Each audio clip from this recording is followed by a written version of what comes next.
Mən səni yuxuda görürəm hər gün.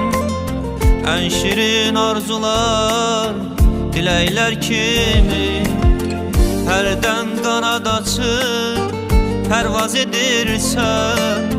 Başımın üstündən mələklər kimi